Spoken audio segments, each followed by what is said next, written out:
Guys যোৱাকালিৰ ভিডিঅ'ত যিটো part 1 video' আছিল মহাত্মা গান্ধী এনৰেগা আঁচনিৰ ওপৰত যিটো ভিডিঅ' দিয়া হৈছিল তাতে মই মহাত্মা গান্ধী এনৰেগা আঁচনিৰ এলিজিবিলিটি ক্ৰাইটেৰিয়াখিনি ডিছকাছ কৰিছিলোঁ।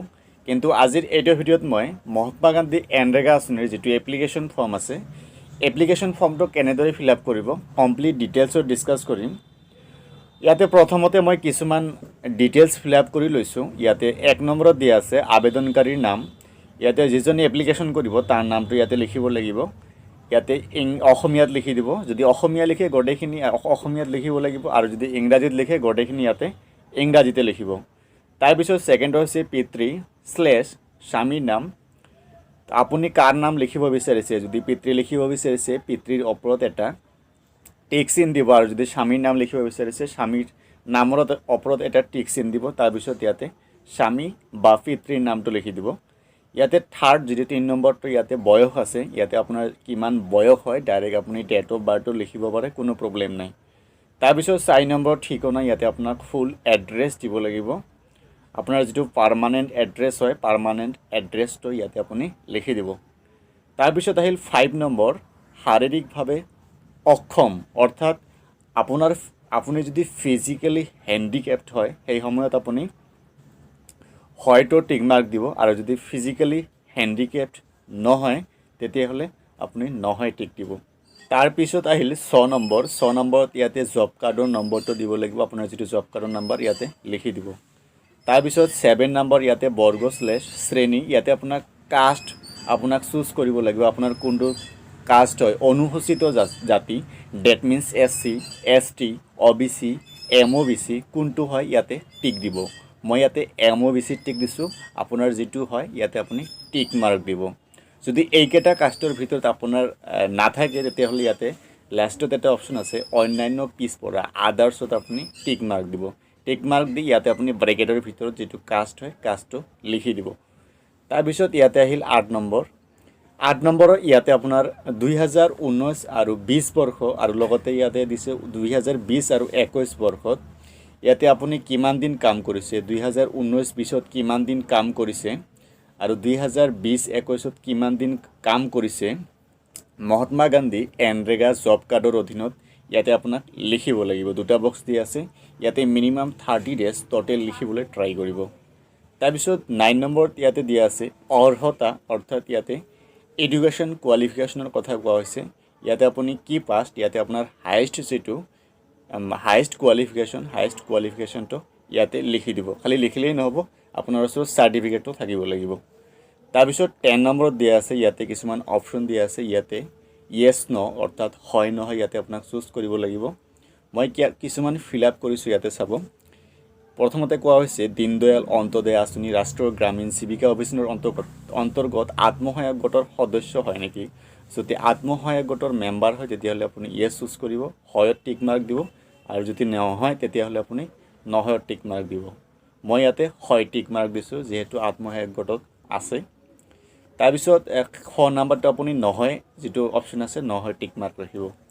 তাৰপিছত 9 নম্বৰত আহিল এটা বা তাতকৈ কম, ইয়াতে বহুতকেইটা অপশ্যন দিয়া আছে। ইয়াতে 2টা কথা মনত ৰাখিব, যদি আপুনি প্ৰধানমন্ত্ৰী আৱাস যোজনাৰ অৰ্থাৎ চৰকাৰী ঘৰৰ টকা যদি পায় তেতিয়াহ'লে আপুনি ছেকেণ্ড অপশ্যনটোত টিক মাৰ্ক দিব, আৰু যদি নাপায় প্ৰথম অপশ্যনটোত আপুনি টিক মাৰ্ক ৰাখিব।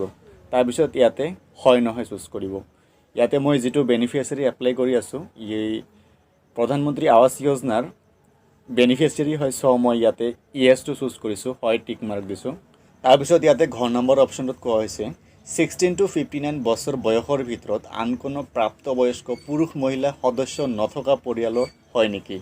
ইয়াতে কথাটো কৈছে যে আপোনাৰ পৰিয়ালত যদি 16 to 59 ইয়াৰ্ছৰ ভিতৰত অৰ্থাৎ 16ৰ পৰা 59 বছৰ বয়সৰ ভিতৰত পৰিয়ালত যদি কোনো পুৰুষ মহিলা নাথাকে সেই সময়ত আপুনি হয় চুজ কৰিব, আৰু যদি থাকে তেতিয়াহ'লে আপুনি নহয় চুজ কৰিব। মই ইয়াতে নহয় চুজ কৰিছোঁ, যিহেতু আছে 16 to 59 ইয়াৰ্ছৰ ভিতৰত পৰিয়ালত আছে প্ৰাপ্তবয়স্ক পুৰুষ মহিলা আছে, গতিকে মই নহয় ইয়াতে চুজ কৰিছোঁ। তাৰপিছত যিটো 9 নম্বৰ আছে ইয়াতে ছেম কুৱেশ্যন, এইটো অলপ ওলোটাকৈ কৰিছে। 16 to 59 বছৰ বয়সৰ ভিতৰত কোনো প্ৰাপ্তবয়স্ক পুৰুষ সদস্য নথকা মহিলা মুৰব্বীৰ হয় নেকি। অৰ্থাৎ ইয়াতে যদি আপোনাৰ ঘৰৰ মুৰব্বী যদি মহিলা হয় সেই সময়ত আপুনি হয় চুজ কৰিব আৰু যদি নহয় তেতিয়াহ'লে আপুনি নহয় চুজ কৰিব। ইয়াতে অলটাকৈ কৈছে ইয়াতে। তাৰপিছত ইয়াতে 6 নম্বৰ অপশ্যনটো হৈছে আন কোনো শাৰীৰিকভাৱে সক্ষম প্ৰাপ্তবয়স্ক সদস্য নথকা পৰিয়ালৰ সদস্য হয় নেকি। ইয়াতে কথাটো ভালদৰে মন কৰিব। আপোনাৰ বাহিৰে যদি আপোনাৰ পৰিয়ালত কোনোবাই ফিজিকেলি ঠিকে আছে, কাম বন কৰিব পাৰে, সেই সময়ত আপুনি নহয় চুজ কৰিব। আৰু যদি কাম বন কৰিব নোৱাৰে, শাৰীৰিকভাৱে অক্ষম হয়, সেই সময়ত আপুনি ইয়াতে ইয়েছ চুজ কৰিব। মই ইয়াতে হয় চুজ কৰিছোঁ, কাৰণ বেনিফিচিয়াৰীজনৰ বাহিৰে ঘৰত কোনোৱে ইয়াতে সক্ষম মানুহ নাই যে যিয়ে কাম বন কৰিব পাৰে। তাৰপিছত ইয়াতে 6 নম্বৰ, দ্বিতীয় 6 নম্বৰ, ইয়াতে কাষ্ট চুজ কৰিব গৈছে। অনুসূচিত জাতি অৰ্থাৎ SC ST পৰিয়ালৰ সদস্য হয় নেকি। যদি হয় আপুনি ইয়াতে টিক মাৰ্ক দিব, যিটো হয় ইয়াতে আপুনি টিক মাৰ্ক দিব। তাৰপিছত ইয়াতে হয় নহয় চুজ কৰিব। মই ইয়াতে নহয় চুজ কৰিছোঁ। তাৰপিছত 10 নম্বৰটো আছে 25 বছৰ বয়সতকৈ অধিক বয়সৰ আন কোনো শিক্ষিত ব্যক্তি নথকা পৰিয়ালৰ সদস্য হয় নেকি। ইয়াতে গোটেইখিনি চেণ্টেন্স নেগেটিভত কোৱা হৈছে। যদি আপোনাৰ ঘৰত 25 বছৰৰ ভিতৰত কোনোবাই যদি শিক্ষিত কোনোবাই যদি সদস্য থাকে, সেই সময়ত আপুনি নহয় চুজ কৰিব। আৰু যদি নাথাকে সেই সময়ত আপুনি হয় চুজ কৰিব। ইয়াতে অলটা আছে, কথাখিনি ভালদৰে মন কৰিব। মই যিটো ফেমিলি মেম্বাৰ কৰি আছোঁ, ইয়াতে কোনো ধৰণৰ শিক্ষিত সদস্য নাই পৰিয়ালত, গতিকে মই ইয়াতে হয়টো চুজ কৰিছোঁ, হয়ত টিক মাৰ্ক দিছোঁ। তাৰপিছত ইয়াতে লাষ্ট অপশ্যনটো হৈছে কোনোবা ভূমিহীন পৰিয়ালৰ সদস্য নেকি যাৰ আয়ৰ মুখ্য অংশ শাৰীৰিক শ্ৰমদানেৰে আহৰণ কৰে। ইয়াতে কথাটো কোৱা হৈছে যে যদি আপোনাৰ মাটি নাই আৰু আপুনি হাজিৰা কৰি উপাৰ্জন কৰে, সেই সময়ত আপুনি হয় চুজ কৰিব, হয়ত টিক মাৰ্ক দিব। আৰু যদি ইয়াৰ বাহিৰে বেলেগ কিবা কাম কৰে, সেই সময় আপোনাৰ মাটি আছে আৰু বেলেগ কিবা কাম কৰে, সেই সময়ত আপুনি নহয়ত টিক মাৰ্ক দিব। তাৰপিছত ইয়াতে নিচৰ পিনে ইয়াতে যিদিনা আপুনি ছাবমিট কৰিব অৰ্থাৎ জমা দিব, ইয়াতে তাৰিখটো লিখি দিব লাগিব। আৰু লাষ্টত একেবাৰে আবেদনকাৰীৰ স্বাক্ষৰ, ইয়াতে যিজন বেনিফিচিয়াৰী হয়, যাৰ নামত আপুনি এপ্লাই কৰি আছে, তাৰ ইয়াতে আপুনি এটা ছিগনেচাৰ কৰিব লাগিব। ছিগনেচাৰ কৰি আৰু যিখিনি ডকুমেণ্টছ লাগে ভিডিঅ'ৰ ডিছক্ৰিপশ্যনত দিয়া আছে, আপুনি ডকুমেণ্টছকেইটা চাই ল'ব। তো আজিৰ ভিডিঅ'ত এইখিনি আছিল। কিবা যদি প্ৰব্লেম পায় ফৰ্মটো ফিল আপ কৰোঁতে কমেণ্ট বক্সত কমেণ্ট কৰি জনাব। ফৰ্মটো অলপ টান আছে, যিহেতু মেক্সিমাম চেণ্টেন্স ইয়াতে নেগেটিভত দিয়া আছে। তো আজিৰ ভিডিঅ'ত এইখিনিয়ে, ধন্যবাদ।